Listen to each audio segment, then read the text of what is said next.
RCR presenta Golpe a Golpe.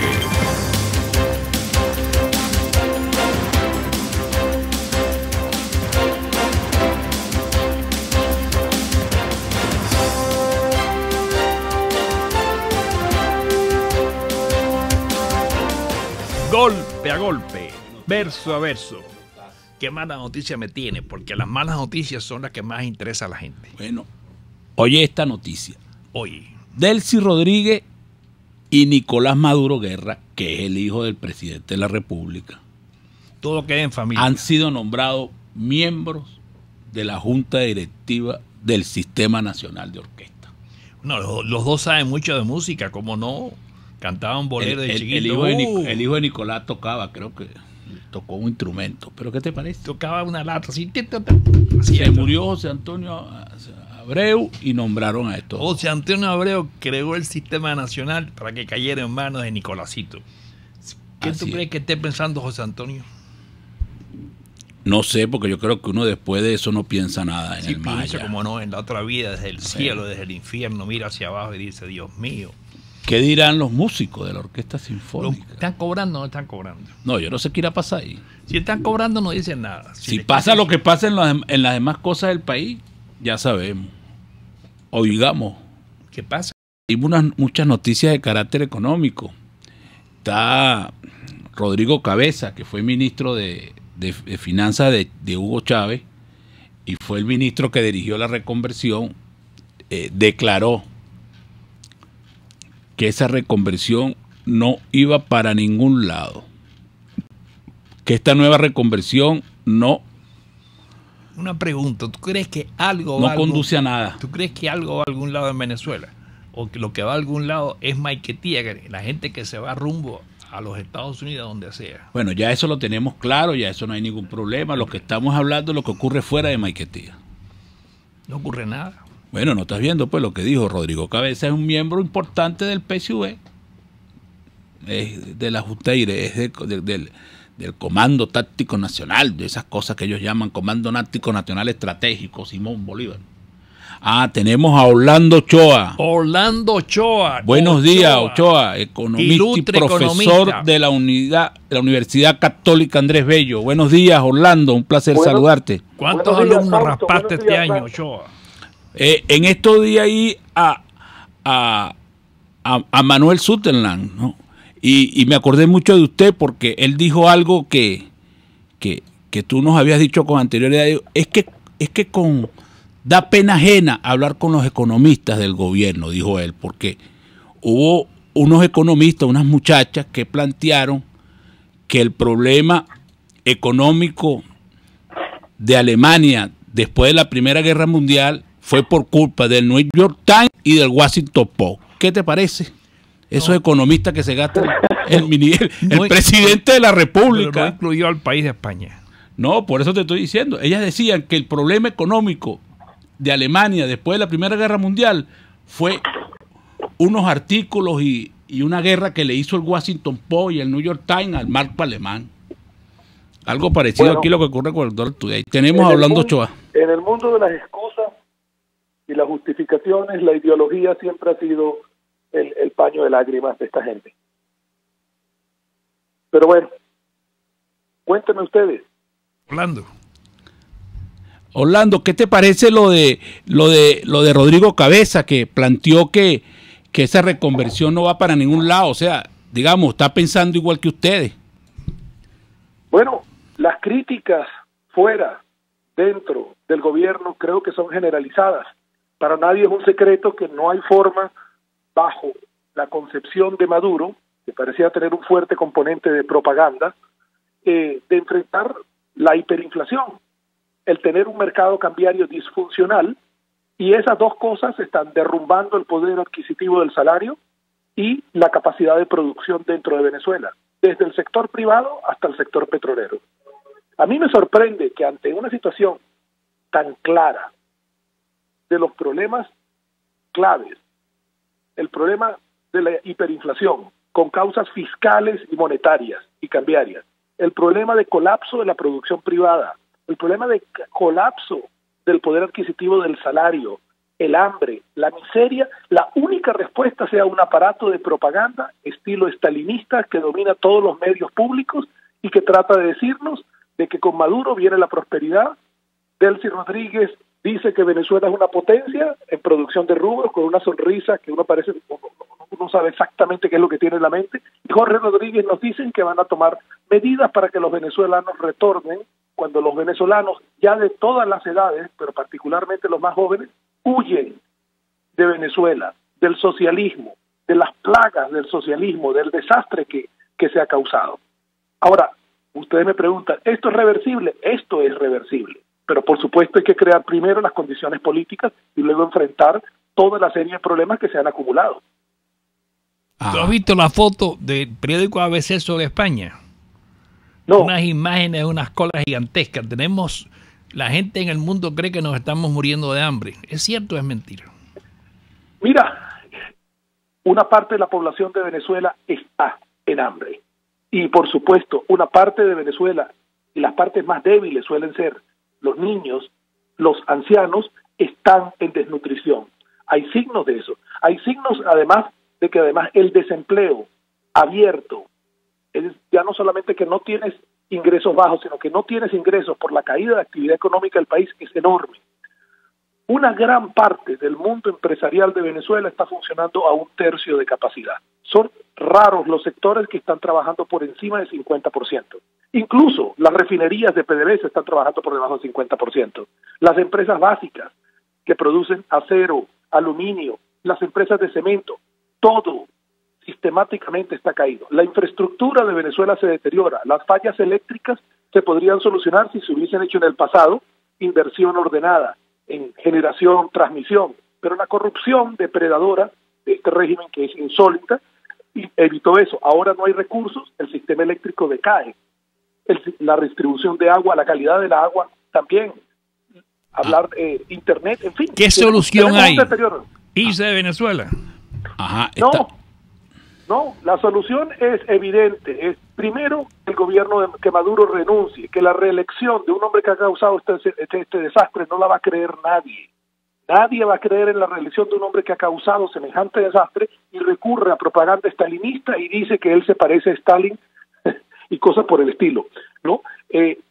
Salir de Maduro, sin embargo, no es la solución completa. Lo otro es organizar una estrategia de recuperación para Venezuela, en la cual hay varias alternativas y se tiene que decidir. Y una vez que haya habido una salida política, no hay tiempo de ponerse a pensar y a reflexionar. Toda esta tarea se debe haber hecho antes y se ha venido haciendo antes. De cómo decidir sacar a Venezuela de una situación de emergencia en la cual hay que actuar coordinadamente, y además tenemos una dificultad: la desinstitucionalización, el deterioro de las instituciones, no solamente políticas, electorales, sino las instituciones económicas, la estampida del personal calificado que quedaba en varios de los entes públicos. Ajá, pero Orlando, también hay algo, y hay gente que está planteando una salida y pareciera que hay que discutirla con mucha seriedad, porque a primera vista pareciera que es una salida un poco irracional, porque, por ejemplo, ayer planteó el equipo económico de Henry Falcón que va a poner un salario mínimo de $75. Pero eso le trae voto o no le trae voto. Bueno, pues yo no sé si le trae voto. Sí, le trae voto, chicos, pero eso se dice para eso. Pero con un país con una nómina de 7 millones de personas más o menos, entre pensionados, activos, ¿de dónde van a salir esos 75? No importa, eso es regaladera, eso es política. La política es regaladera. Es regaladera. Bueno, tú vas a decir, mira, voy a votar a 6.500.000 personas y los que queden van a trabajar y el que no trabaje no le paga. No sacas un voto. Bueno, mira, como dice Fausto, yo no voy a discutir enunciados electorales, la verdad, ¿no? Evidentemente se puede hacer un esfuerzo por estabilizar y aumentar el poder adquisitivo de los salarios. Eso se puede hacer. Hay que hacer una maniobra económica, financiera, petrolera, de recuperación del sector privado, de la infraestructura compleja. Hacen falta grandes recursos de financiamiento. El financiamiento se tiene que pagar con algo. Hay que pagar las deudas pasadas. En realidad se puede hacer, pero no vamos a entrar. Hay una cantidad de detalles en este sentido de cómo levantar recursos. Para mí, el sector clave, y lo he dicho, lo he explicado, para mí la estrategia debe tener el componente económico razonable que todos conocemos, estabilidad macroeconómica, atacar la inflación, la hiperinflación, que en sí mismo requiere una maniobra especializada, dado que ya se desbordó en hiperinflación, estamos en la inflación de 80% mensual, y por otro lado tenemos que organizar el mercado cambiario para poder tener la capacidad de volver a comerciar y poder resuplir a Venezuela, pero eso requiere tener divisas en el Banco Central. Y el chavismo y Maduro han sido han simplemente despilfarrado las divisas y ahora estamos en una situación comprometida. Levantar fondos para eso, para mí, pasa por levantar al sector petrolero, que es el que genera 95% de las divisas de Venezuela. Levantar el sector petrolero significa replantearnos cómo se produce petróleo actualmente, petróleos de Venezuela por un lado, las empresas mixtas por el otro, y buscar contratos para poder hacer operacional lo que PDVSA ya no puede hacer, contratos con terceros. De hecho, desde Rafael Ramírez han tratado de hacerlo, pero no lo han hecho bien, porque si tú no arreglas la economía, no funciona el sector petrolero, y si el sector petrolero no se levanta, no se dan los fondos para recoger la economía, para recuperar la economía, de manera que hay que hacer una estrategia conjunta y financiar a ambos, la recuperación económica y petrolera. Y eso requiere cantidades de recursos que no se han manejado ordenadamente en la historia de Venezuela en los últimos 20 años. Estamos conversando con Orlando Ochoa, economista y profesor de la Universidad Católica Andrés Bello. Orlando, tenemos que ir a publicidad, pero cuando regresemos queremos seguir conversando contigo y te vamos a dar una pregunta en el aire. ¿Es posible recuperar a la PDVSA tradicional o será una PDVSA nueva la que vendrá si aquí ocurre un cambio político? O la mejor salida es maiquetía. Vamos a publicidad. Usted escucha Golpe a Golpe por RCR 750 AM. Puedes seguirnos en nuestras redes sociales. En Twitter, @RCR750, la radio que se ve. A mitad de tarde, disfrute de una amena tertulia, acompañada del análisis preciso del acontecer nacional e internacional. La Linterna, con Diego Bautista Urbaneta. Relájese al son de buena música, participe y forme parte de este espacio. La Linterna, de lunes a viernes, a partir de las 2 de la tarde, por RCR 750 AM.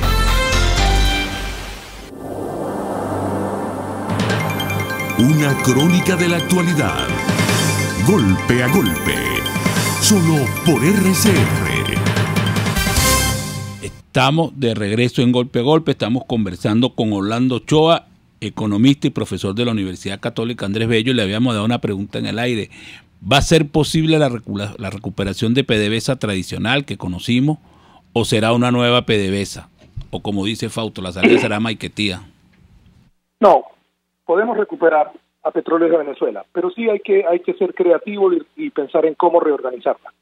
Es decir, la capacidad de Petróleos de Venezuela en su producción propia, que estamos viendo en la división de Occidente, de Oriente, está cayendo a una velocidad insólita. Básicamente no pueden ni siquiera compensar el declive natural de los yacimientos, ni pueden mantener actividades de gasto operacional y de gasto de capital mínimo en los últimos años.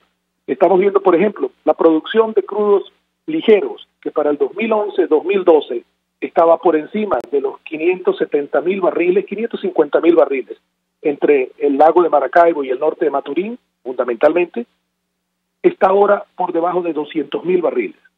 De 550 a 200.000 barriles en 5 años, 6 años máximo.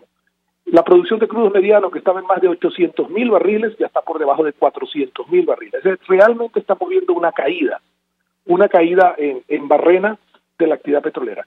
¿Cómo hacer esto? Pues tenemos en la división Faja, tenemos la fortaleza de las empresas mixtas, donde PDVSA tiene alrededor del 60% y el socio B tiene 40 y en algunos casos 30. El problema es que PDVSA ha dominado la operación y aunque se habló en años recientes de pasar la operación al socio B para permitir que controlara, dado que PDVSA tiene una escasez de recursos humanos, de recursos financieros, el socio B no se ha hecho. Hemos visto enormes casos de corrupción que el mismo gobierno y la fiscalía designada por la Asamblea Nacional Constituyente es decir, no la aceptada legalmente, ha mostrado casos de corrupción que sin embargo son emblemáticos. En las empresas mixtas de la faja podríamos tener una recuperación. La producción está ahora por sobre 900, alrededor de 900.000, o quizás un poco menos, 800 a 900.000 barriles.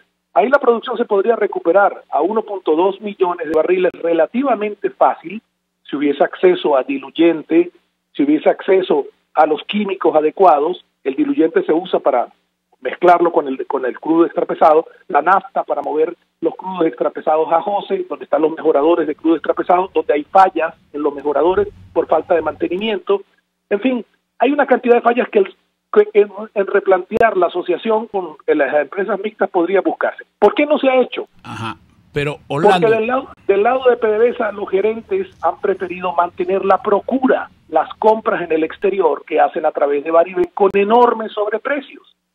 50-60% por encima. Los socios B no han querido mantener planes de inversión cuando al lado de PDVSA se le tolera una gigantesca corrupción y la tienen que pagar ellos.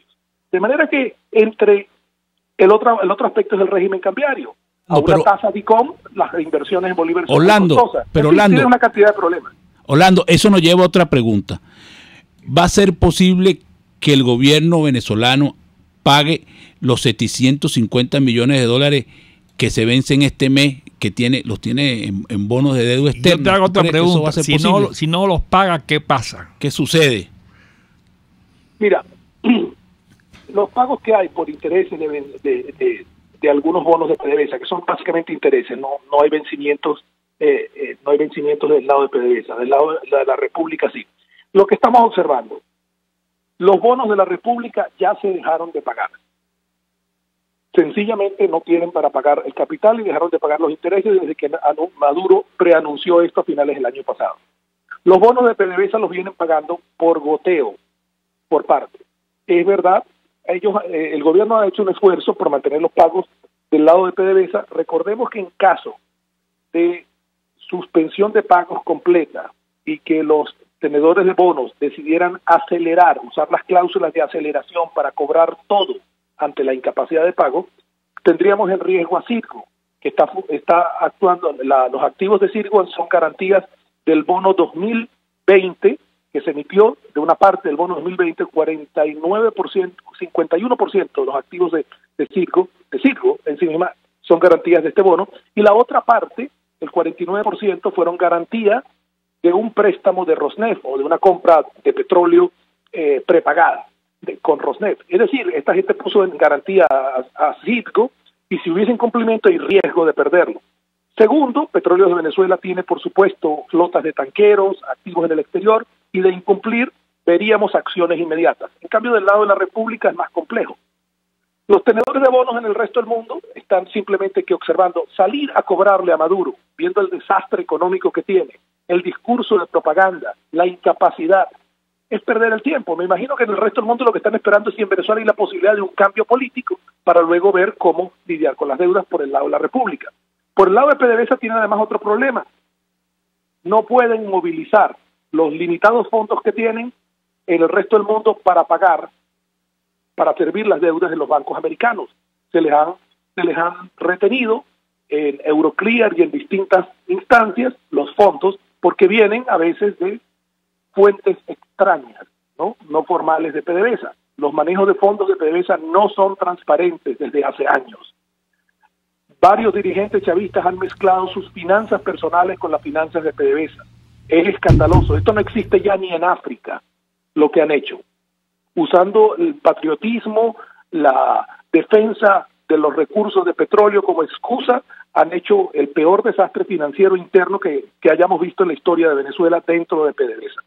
En fin, aunque exista la capacidad para servir 700 millones, haciendo el esfuerzo de reducir las necesidades de importación del país de alimentos y medicinas, porque cada dólar que se asigna a servir deuda, sin tener un plan financiero, sin tener un plan de recuperación, es un dólar menos que se podría usar en importar alimentos y medicinas en un país donde hay colas para comprar alimentos, donde en los hospitales la gente sale llorando, donde van a las clínicas contando sus escasos recursos para poder atender problemas médicos, y vemos también hasta en las clínicas un nivel de actividad por debajo del 30%.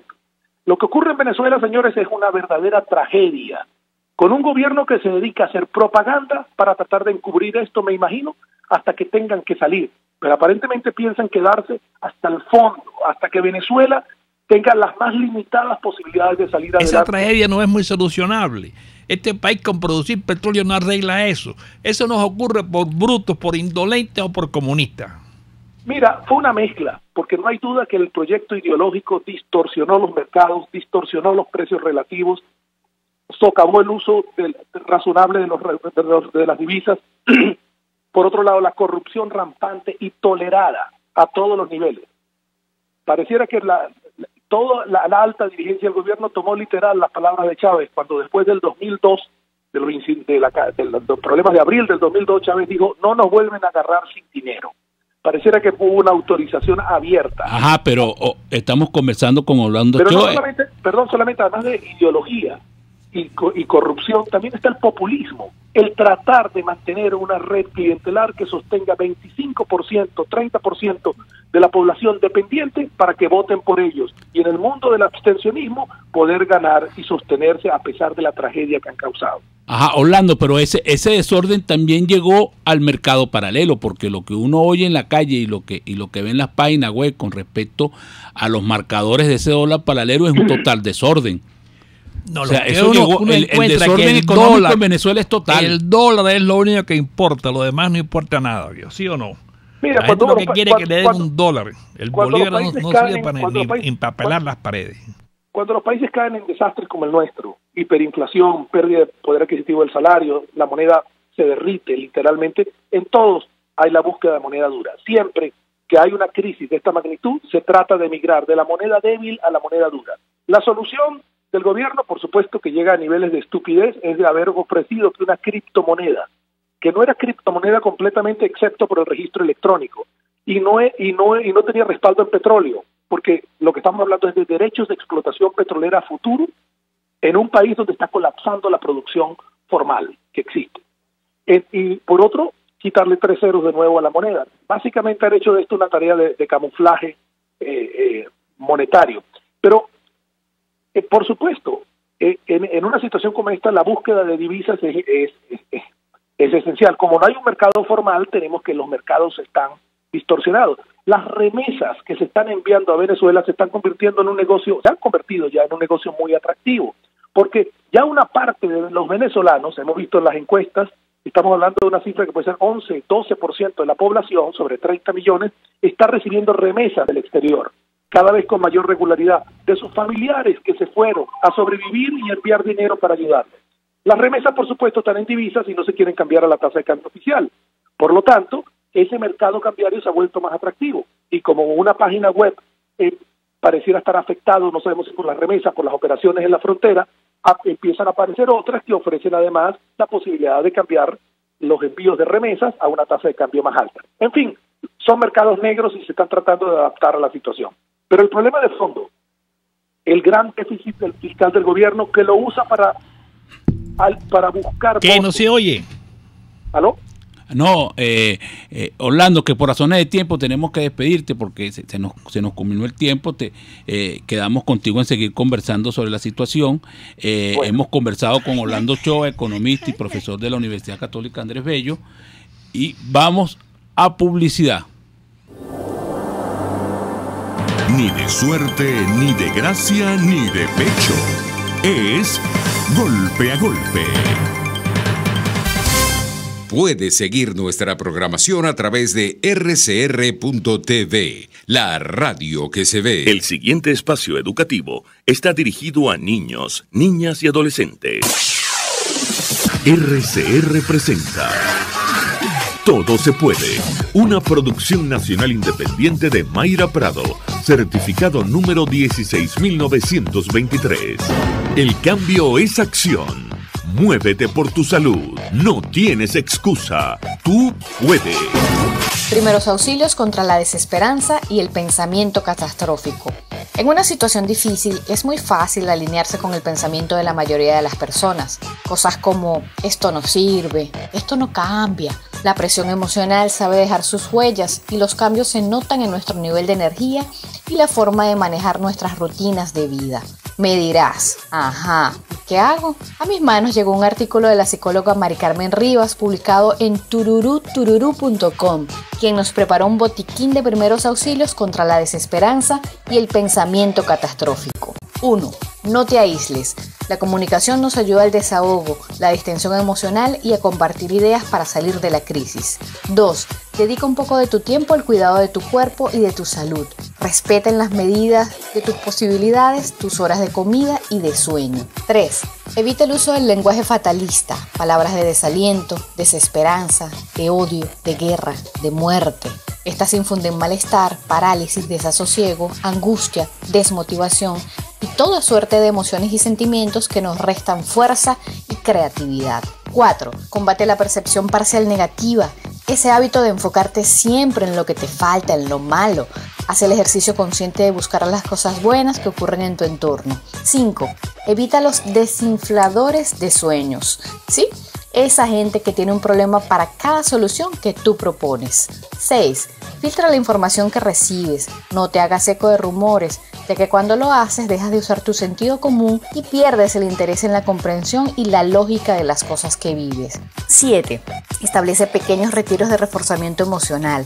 Saca tiempo para momentos de ocio, de recreación, para la conexión con la espiritualidad, para el romance, la risa, el humor, el entretenimiento. 8. Haz un inventario de los talentos que tienes como recursos personales y decide cuántos puedes poner al servicio de una solución a los problemas colectivos. 9. Teme menos al futuro y pon más intención en el presente. Recuerda que el mundo no se acaba prácticamente ninguna de las veces que dices, esto es lo último, hasta aquí llegamos. Muchas personas me preguntaban, ¿cómo puedes decir que todo se puede en un momento como este? Porque creo profundamente en nuestro talento y perseverancia, que esta situación sirva para sacar lo mejor de nosotros. Seguimos la conversación en Twitter por @todosepuedenet. Sé la diferencia, todo se puede. RCR presentó Todo se puede con Mayra Prado. Síguela por Twitter, @todosepuedenet.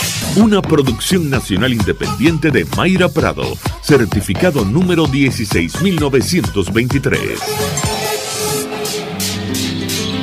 Si vives o trabajas en el oeste de Caracas y quieres comer sano pero sabroso, te recomiendo el Budare de la India, donde disfrutarás de nuestra gastronomía criolla. En la avenida Páez del Paraíso, frente a las Quintas Aéreas, el Budare de la India deleita tu paladar. Winston Churchill, notable estadista y primer ministro británico durante la Segunda Guerra Mundial. Victoria a todo coste, victoria a pesar del terror, victoria aunque el camino sea largo y duro, porque sin victoria no hay supervivencia. RCR 750 AM. Porque lo bueno une. Cómo prevenir enfermedades, cómo actuar en casos de emergencias médicas, cómo mantener una buena calidad de vida. Todas estas interrogantes tienen su respuesta en RCR Salud.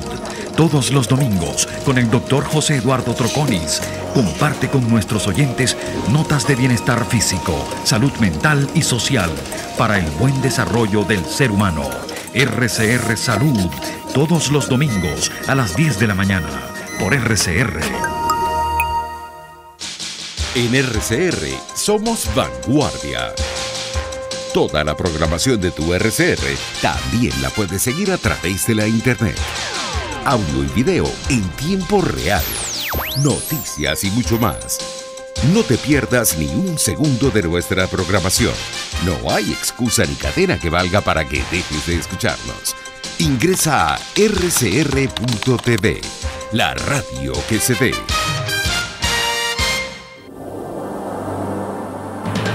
Golpe a golpe. El cuento completo entre lo irónico, lo serio y lo ácido. Una salvedad. ¿Qué le dijo Felipe González a propósito de? Bueno, le dijo a Henry Falcón en un foro que hay en España, no seas el tapatrasero de Nicolás Maduro. Y estaba adelante, él se lo dijo en la cara. Sí, bueno. ¿Y qué dijo Henry Falcón? No, Henry Falcón no estaba allá, no. ¿Pero qué ha respondido? No, hasta ahorita nada, eso fue esta mañana, eso fue a las 6 de la mañana. Responde, Henry Falcón, te damos una oportunidad, responde. ¿Cómo te dejas decir eso, chico? Sí, eso es bien insultante. Bueno, ¿sabes cómo? Son los políticos, pues. Ajá, tenemos al diputado Armando Armas, diputado de la Asamblea Nacional por el Estado Anzoátegui y dirigente de Voluntad Popular. Buenos días, Armando, un placer saludarte. Buen día, Fran, y buen día, Fausto. Gracias por la invitación, una vez más, estar con ustedes. Ajá, Armando, la situación con respecto a las investigaciones por las muertes del 2017, ¿cómo van? Sabemos que también hay incluido en esa investigación que hay 15 menores de edad que también murieron en el 2017 producto de las manifestaciones. ¿Tú crees que eso va a llegar a algo o los muertos se quedan como siempre en Venezuela? Bueno, antes que nada, más allá que sean de una investigación del 2017, nosotros lo que pretendemos es llevarlo incluso más allá, que sea una iniciativa que movilice la necesidad de tener justicia, y para eso se necesita la difusión, la discusión, la denuncia de todo lo que han sido las víctimas por violencia política a lo largo de estos años. Y las víctimas por violencia política, Fausto, Fran y todos quienes nos escuchan, no son solamente los asesinados y sus familias, son víctimas también, pero también los mutilados y sus familias, las personas que fueron torturadas y sus familias, muchachos que detuvieron y han denunciado ser violados y sus familias, y el Estado tiene una responsabilidad en esto, una responsabilidad no solamente moral, sino también se habla de lo que es la responsabilidad civil de la administración pública, pero además de eso está el tema grueso, que es el tema de violación sistemática de derechos humanos y crímenes de lesa humanidad, que no solo no prescriben, sino que a través de audiencias en el Parlamento Nacional se les da una carga probatoria oficial, según nuestro ordenamiento jurídico, una carga probatoria oficial para que puede ser utilizada en juicios nacionales o internacionales. Sí, pero ¿han llevado eso a instancias internacionales ya, Armando? ¿Han presentado eso ante la Corte Penal Internacional? ¿Ya a alguien le interesa eso en la Corte Internacional? No, fíjate de lo siguiente. Lo primero que vamos a hacer es instalar la comisión. Eso va a ser en un par de semanas. Ahorita nosotros estamos haciendo los preparativos, los arreglos previos, porque esto va a llevar una metodología, una sistematización para compilar todo lo que son las denuncias, todo lo que son las actuaciones, todo lo que son incluso actuaciones policiales, actuaciones que impliquen el ámbito militar, todo lo que fueron las comunicaciones, todo lo que fueron todo lo que es las actuaciones oficiales, además de las denuncias de las víctimas y sus familiares. Y esto va a ser compilado, como te digo, en el marco o en el ámbito del Parlamento. Cuando está en el ámbito del Parlamento no es lo mismo, y quisiéramos trabajar, y de hecho que fueran protagonistas el movimiento de organizaciones no gubernamentales, las ONG, en pro de los derechos humanos en Venezuela. Ahora, la diferencia que uno hace con una denuncia, si la fuese a hacer yo o ustedes como un particular, versus a llevar una denuncia que ha sido sistematizada a través de unos procedimientos en el marco del Parlamento, en el marco de la Asamblea Nacional, es que constituye que esto tiene, según la Constitución, vuelvo y repito, carácter probatorio, es decir, tiene plena prueba que puede ser utilizada en juicio nacional e internacional, y la idea efectivamente es, eventualmente, como estos crímenes, ya lo dije, no prescriben, será hoy, mañana, en 10, en 20 años, nosotros tener el documento, tener el expediente que nos permita a nosotros llevar adelante la búsqueda de la justicia, pues. 20 años ya están muertos los acusados, etcétera. No, la justicia tiene que ser aquí y ahora. Bueno, sí, sin duda, para eso necesitamos recuperar la democracia, Fausto. Sí, mira, Armando, ¿tuviste lo que le dio Felipe González a Falcón esta mañana? Falcón no ha respondido, chicos. O sea, Parece que es sumamente fuerte. Sobre todo que no ha respondido. Sí, Falcón mira, ha le digo, aceptado. Felipe González pidió a Henry Falcón no ser el taparrabo de Maduro. Sí. Eso lo dije internacionalmente, eso se divulgó por el mundo entero. Sí, una Pobre cosa Bueno, fuerte. a mí me parece lamentable que, dadas las circunstancias, todavía haya quienes quieran hacerle la comparsa a este régimen buscando no sé qué. En el caso particular de las víctimas, yo lo hablaba incluso con familiares de víctimas, a mí me parece esto un gesto similar al de escupir en cada una de las tumbas. O sea, el que alguien se esté postulando ahorita a una elección de algo, me parece un acto como escupir en cada una de las tumbas de quienes ofrendaron su vida para recuperar la democracia y la libertad en Venezuela. Es decir, seguir en la comparsa a esto que nosotros tenemos, a esta desgracia que nosotros estamos viviendo, llevada adelante por quienes hoy en día detentan el poder, es sencilla y llanamente algo totalmente deplorable, terrible y vergonzoso, es bochornoso y oye, es lamentable. También queríamos conversar contigo la situación de Leopoldo López, porque, bueno, hemos visto que está como en un silencio él, ¿no? Porque él normalmente se comunicaba a través de uno de sus dirigentes de Voluntad Popular, pero tiene tiempo que no emite un comunicado, una opinión sobre la situación. ¿Qué sabes tú de Leopoldo López? ¿Está al margen de la situación ahorita? ¿Está esperando una oportunidad para hablar? ¿Le tienen prohibido escribir? ¿Le tienen prohibido reunirse con sus dirigentes? No, sí, sin duda les tiene prohibido, o sea, el régimen lo tiene en un aislamiento en su casa, sigue estando preso, la diferencia es que está preso en su casa, no permiten la visita a los dirigentes, la visita, incluso su familia han sido limitadas, o sea, yo no sé si aquí saben, su esposa Lilian tiene que dejar el carro afuera de su casa para poder ingresar a su propio hogar, eso ha sucedido, o sea, ahí está, pues. Esa es la situación terrible en la que vive, o sea, sigue estando preso, con nosotros no se puede reunir. Sin embargo, desde su casa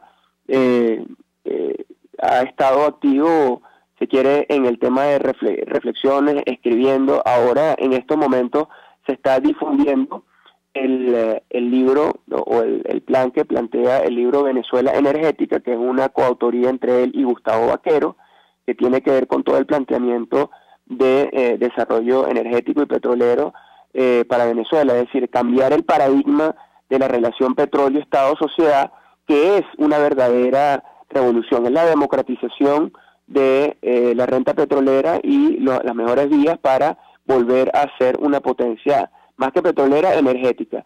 Pues en eso es que estamos hoy en día, a difundir los contenidos. Creo que es un país donde hacen falta tantos planteamientos, ideas. Esto es un planteamiento, una idea verdaderamente transformadora, revolucionaria y de vanguardia. Estamos conversando con Armando Arma, diputado de la Asamblea Nacional por el Estado de Anzoátegui y dirigente de Voluntad Popular, que es un partido que está secrado ahorita del CNE. Tú tuviste ayer una intervención en la Asamblea Nacional. ¿Tú podrías hacer un resumen más o menos de lo que tú hablaste, que estuvo relacionado con el cumplimiento de un año de las protestas, etcétera, que hubo el año pasado, donde, bueno, lo que tú dices, que hubo una cantidad de muertos importante? Tú tuviste un derecho de palabra y queríamos saber más o menos un resumen corto de lo que tú planteaste ahí y de cuáles fueron tus conclusiones. No es una cantidad de muertos, fueron asesinados, ¿no? Y los asesinos están hoy en día lamentablemente siguen detentando el poder en Venezuela. Esa es una verdad, esa es una realidad. Y fue un hito, más que un resumen, yo te voy a hacer una reflexión. En los casi 20 años que nosotros tenemos de lucha contra un sistema que cooptó las instituciones democráticas para desmoronarlas desde adentro, y ha sido su estrategia sistemática y lo ha logrado en buena medida. Hay quienes siempre se han levantado, siempre nos hemos levantado contra eso en cualquier iniciativa, desde algunas instituciones que quedan hoy en día, una recuperada como es el Parlamento Nacional, así hayan pretendido diezmarla y efectivamente la hayan diezmado, porque obviamente las dictaduras tienen que reducir al mínimo cualquier expresión democrática, y los parlamentos son las instituciones por antonomasia de la democracia, pero siempre se ha luchado en la calle, en el 2001, en el 2002, en el 2006, en el 2007, en el 2014, en el 2017, y lo que nosotros hemos visto a lo largo de estos años, Fausto y Fran, es que siempre han sido las manifestaciones a lo largo de los años cada vez son mayores y con más intensidad, o sea, mayores con más intensidad y de más larga duración. ¿Qué quiero decir con esto? Que las manifestaciones del 2017 fueron más intensas. ¿Y para qué sirve, más duración, o sea, vamos de manifestación año tras año, ¿para qué sirve todo? Vamos a alguna parte, creo que el país ya ha perdido el rumbo. La del 2007 tuvieron más intensa y más duración que la del 2002. Es decir, siempre el pueblo de Venezuela se ha levantado y se va a levantar. Ajá, Armando, ¿y las manifestaciones para qué han servido hasta ahorita? Porque lo que necesitamos saber es ¿qué plantean para salir de Maduro? ¿Qué crees tú que hay que hacer? Además, ¿hacia dónde se va? Sale de Maduro y puede venir uno peor. Ajá. ¿Qué plantea la voluntad popular, Armando Armas? Primero para salir de Maduro y para saber hacia dónde vamos. Yo creo que una transición, se necesita estabilizar el país, se necesita darle gobernabilidad al país, se necesita un gran pacto nacional, y nosotros pues ahí quienes estamos planteando diferentes corrientes de pensamiento sobre lo que debe ser la transformación del sistema político en Venezuela. Pero primeramente lo que se tiene que dar es un gran acuerdo nacional de reconciliación, de perdón, de paz, de estabilización, en muchos grados de reinstitucionalización del país, de volver a la república, volver al Estado de Derecho, volver a la ley. Y para eso, no solamente para la liberación, para la estabilización del país, sin duda alguna vamos a necesitar toda la ayuda con la que podamos contar. Y estoy hablando principalmente de ayuda de organismos multilaterales, de países amigos, de personas que sean respetuosos y sean impulsores del Estado de Derecho y de la democracia. Tenemos que ir a publicidad, Armando, pero cuando regresemos queremos seguir conversando contigo y te vamos a dejar una pregunta en el aire. Estamos conversando con Armando Armas, diputado de la Asamblea Nacional por el Estado Anzoátegui. Armando, el senador de Estados Unidos, Richard Durbin, viene a Venezuela. Ese senador fue contactado por Rafael Lacaba, que es el actual gobernador del estado Carabobo. Y este senador viene a buscar la libertad de un norteamericano, creo que se llama Joshua, algo así, que fue detenido en Ciudad Caribia y ya tiene 2 años preso. Ese senador tiene planteado reunirse con autoridades nacionales y con la oposición. Ustedes están en la agenda, ustedes le van a plantear a ese senador que el gobernador que lo fue a buscar allá, que fue a hablar con él, tiene el problema que hubo en Policarabobo, donde hubo 68 muertos. Eso nos lo va a responder cuando regresemos de publicidad. Usted escucha Golpe a Golpe por RCR 750 AM. Sintonícenos a través de Periscope, @RCR750, la radio que se ve. ¿Quieres enviar tus obras a otros países y no sabes cómo? En Ávila Gallery nos ocupamos del evalúo, embalaje y la asesoría correspondiente que necesitas. Ya contamos con representantes en Miami, Panamá, República Dominicana, Costa Rica, Madrid, Tokio y seguimos creciendo. Síguenos en Instagram por ART Ávila Gallery o llámanos al 0414-127-4060. Ávila Gallery, tu centro de arte moderno. Si quieres refrescarte, llégate a Coco Factory y pide tu agua de coco bien fría para tomarla o llevarla y disfrútala. El coco disminuye los triglicéridos, es bactericida, laxante, hepatoprotector, o sea, 100% saludable. Coco Factory en la avenida principal de Santa Mónica, Teresa de la Parra, edificio Codazzi, frente a la antigua bomba de combustible, y en la Rosaleda, San Antonio de los Altos. Coco Factory, sin cocos, no hay paraíso. En RCR echamos mano día a día de herramientas periodísticas para exponerles de la mejor manera lo que sucede en el país. Hablamos de las grandes cosas, pero también de las pequeñas, de las que les pasan a usted. Presentando los conflictos, pero también las posibles soluciones. Con respeto, en este país polarizado porque entendemos que las diferencias existen. Y contrastamos la información porque para nosotros lo más importante es usted.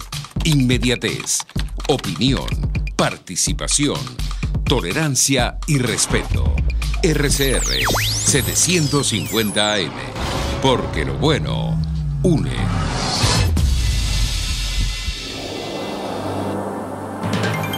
Una crónica de la actualidad, golpe a golpe, solo por RCR.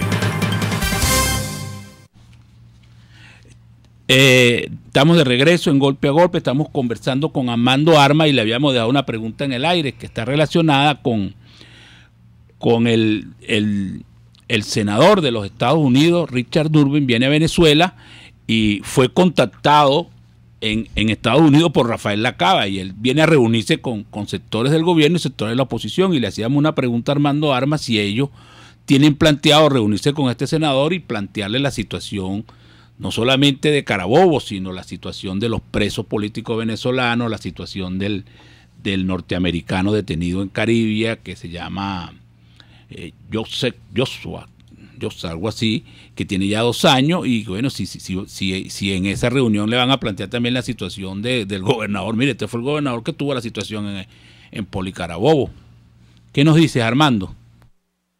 Bueno, antes que nada, como les digo, yo me enteré por la prensa, como ustedes lo están diciendo, en el grupo de fracción de Voluntad Popular, al menos en el grupo de fracción nosotros no se ha discutido eso al respecto, y por ende no puedo, no mal pudiera yo emitir opinión de eso, ¿no? O sea, ahí hay una intención de un senador que viene a reunirse en principio para la liberación de Joseph, del ciudadano norteamericano que fue detenido, como ustedes bien dicen, en Ciudad Carilla. Pero esto es un guión que nosotros hemos visto de Cuba hace mucho tiempo. Encarcelaban norteamericanos, los tildaban de espías, buscaban que alguien de Estados Unidos fuera a la isla para negociar alguna u otra cosa, o mantener ahí un hilo, un vínculo, es decir, una extorsión, un chantaje, porque eso es lo que es la criminalidad gobernando o desgobernando Venezuela hoy en día. Pretenden sentar a juro a una gente a negociar en base a la extorsión, el chantaje, el miedo, y eso es sencillamente inaceptable. Nosotros tenemos que mantener un ritmo, nosotros tenemos que mantener una guía, un objetivo, un norte muy claro, que es las elecciones libres, transparentes y justas para salir de este desastre. Hay quienes dicen que en Venezuela no hay solución electoral para la liberación de Venezuela. Los que pensamos más allá de la liberación de Venezuela, los que pensamos en la transformación de fondo de la cultura política venezolana, del reencuentro cívico, del reconocimiento del ciudadano, independientemente de sus creencias, de la convivencia armoniosa, quienes creemos en eso, en el largo plazo, y quienes pensamos en la posteridad, nosotros creemos que efectivamente siempre hay que luchar por recuperar la institución del voto y la confianza en la gente y en las decisiones políticas democráticas a través de unas elecciones libres. Hoy en día no hay elecciones libres y no hay posibilidad de tener elecciones libres. Y lo que nosotros vamos a seguir luchando siempre es para tener un sistema electoral libre, transparente y justo que nos permita dirimir nuestras diferencias. Y mientras tanto, ¿qué se le dice a la gente, Armando? ¿Cómo hay que luchar? ¿Qué hay que hacer? ¿Qué hay que plantear? ¿A dónde se va, chicos? ¿Se va a alguna parte? La gente tiene la impresión que esto no va a ninguna parte, que la única salida es Maiquetía, chicos.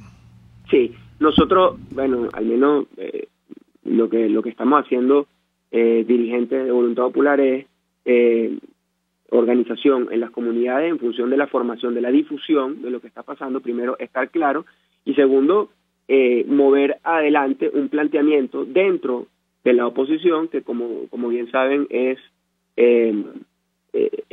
amplia, tiene muchos diferentes pensamientos. Yo puedo hablar por mí y por Voluntad Popular, y puedo decir que nosotros lo que queremos es impulsar, o lo que estamos, mejor dicho, es impulsando una campaña para la deslegitimación, mejor dicho, la deslegitimación, no, el no reconocimiento de este fraude electoral próximo que se quiere hacer, de esta farsa, porque efectivamente es una farsa, y lo que queremos es empujar la necesidad de tener elecciones libres, limpias y justas. Y hay que concientizar a la gente para eso, y eso se logra en la calle, eso se logra con manifestación, con el ejercicio de la protesta. Sí, miedo, claro que hay miedo. Recordando el año pasado, nos han matado por ejercer un derecho a la protesta. Pero como decía el Libertador, no hay gloria sin sacrificio. Aquí, el que crea que con una varita mágica vamos a venir a recuperar el país, no. Hay momentos y hay etapas en los países, en las naciones, que para su evolución, para su transformación, para su desarrollo, requiere una gran cuota de sacrificio. Y eso es lo que nosotros hemos padecido los venezolanos, eso es lo que estamos padeciendo los venezolanos, y en función de eso tenemos que estar mentalizados para organizarnos. Armando, una última pregunta que se acaba el programa. Cecilia Sosa y Ramón Duque impugnaron al TCNE y al TCJ la candidatura de Nicolás Maduro. En los previos del derecho se dice que eso tiene una fuerza, ese escrito tiene una fuerza muy, muy contundente, y hasta el momento los partidos políticos no se han pronunciado sobre ese escrito, ni se han adherido, ni han planteado, ni lo han hecho público, ¿no? Y como te digo, se tiene entendido que en el CNE llegó el escrito y hubo una conmoción, porque el escrito plantea que el presidente Nicolás Maduro está inhabilitado por una serie de cosas, que es el miembro del PSUV, que es presidente de Somos Venezuela, que tiene que presentar nuevamente la partida de nacimiento, que tiene que desprenderse del cargo mientras es candidato. O sea, y bueno, y estamos hablando de Cecilia Sosa, que fue presidenta del Tribunal Supremo de Justicia, y de Ramón Duque, que todo el mundo reconoce que es un abogado experto en el área administrativa, etcétera. Profesional. Pero los partidos no se han pronunciado sobre ese escrito que como te digo, ¿para qué sirven los partidos? Dice, que se cierren, que se disuelvan los partidos. Nadie habla de eso, nadie dice, mire lo que presentaron estos dos abogados. Sí, nosotros no hemos tenido una discusión a lo interno sobre el escrito que ustedes me están comentando. Sí lo tenemos planteado, discutirlo, y sí tenemos en el radar hacer ese planteamiento, porque efectivamente lo que nosotros tenemos que hacer como país y como oposición, lo tenemos que hacer todos juntos y todos unidos.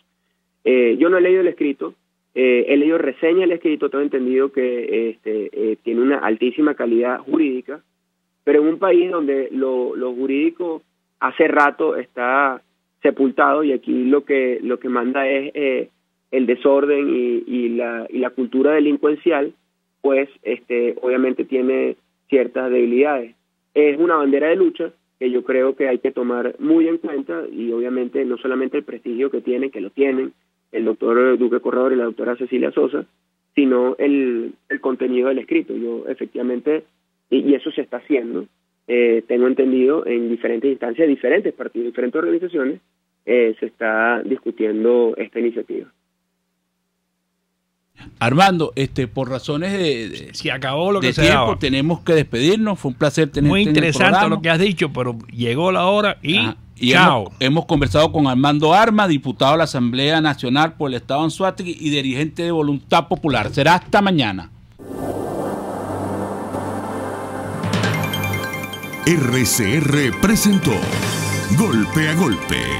Para cualquier comentario o sugerencia, escriba a golpeagolpe@rcr.com.be.